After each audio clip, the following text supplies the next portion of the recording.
Army chief field marshal Asim Munir चयो आहे त रियासत हर साल ॿोॾ में क़ीमती जानियूं ऐं मिल्कियतुनि जो नुक़सानु बर्दाश्त नथी करे सघे।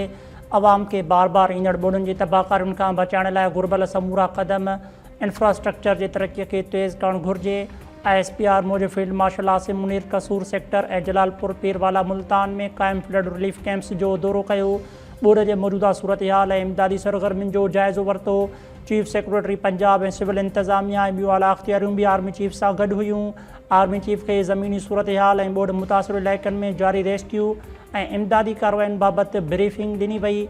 आर्मी चीफ जो अवाम दोस्त तरक़ीअ जी अहमियत ते ज़ोर। आर्मी चीफ महफ़ूज़ हंधनि ते मुंतक़िल कयल ॿोॾ मुतासिरनि सां बि मुलाक़ात कई। मुकमल सहकार जी ख़ातिरी फील्ड मार्शल रिलीफ ऑपरेशन्स में मसरूफ़ फ़ौजी जवाननि, रेस्क्यू 112 जे एहलकारनि ऐं पुलिस ऑफिसर्स सां बि मुलाक़ात कई।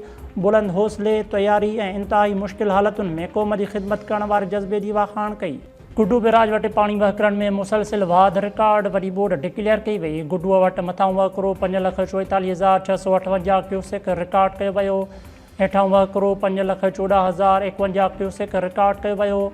सखर बैराज वटि विचोले दर्जे जी ॿोॾ बरक़रार। मथां वहकिरो 4,70,580 क्यूसेक ऐं हेठां वहकिरो 4,22,400 क्यूसेक रिकॉर्ड कयो वियो। कोटड़ी बैराज वटि मथां वहकिरो 2,62,504 क्यूसेक ऐं हेठां वहकिरो 2,54,354 क्यूसेक रिकॉर्ड कयो वियो। हेड पिंडनि वटि पाणी वहकरनि में लाथ रिकॉर्ड। मथां वहकिरो 5,75,195 ऐं हेठां वहकिरो 5,75,195 क्यूसेक रिकॉर्ड कयो वियो। सिंधु दरिया में कोट मिठण ऐं चाचणा शरीफ़ वटि बि पाणी जे वहकरनि में वाध थी वई। पाणी जी सतह 11.4 फुट रिकॉर्ड। रावी दरिया में हेड सदनाई वटि लाथ, सतलुज दरिया में लाथ रिकॉर्ड। ॿोॾ बाबति फ्लैश अपील जो फ़ैसिलो NDMA कंदी। परॾे वज़ारत हर फ़ैसिले ते अमल करण लाइ तयारु आहे। परॾे वज़ारत जे तर्जुमान मूजिबि भारत दरियाउनि में पाणी छोड़ करण बाबति सफ़ारती ज़रियनि मां कुझु मालूमात ॾिनी जेका तफ़सीली न हुई। भारत इंडस वाटर कमिश्नर जो तय थियल चैनल इस्तेमालु न कयो। भारत खे सिंतास मुआहिदे जे समूरनि शिक़ुनि ते अमल करणु घुरिजे। नंगोड़ भरिसां घर जी भित किरण सबबि माउ मासूम धीउ समेत दॿिजी फोत। ॻोठ अब्दुल गनी चांडियो में घर जी भित किरण सबबि अजमल चांडियो जी घरवारी ऐं 3 वरनि जी न्याणी अलीज़ा दॿिजी फोत थी वयूं।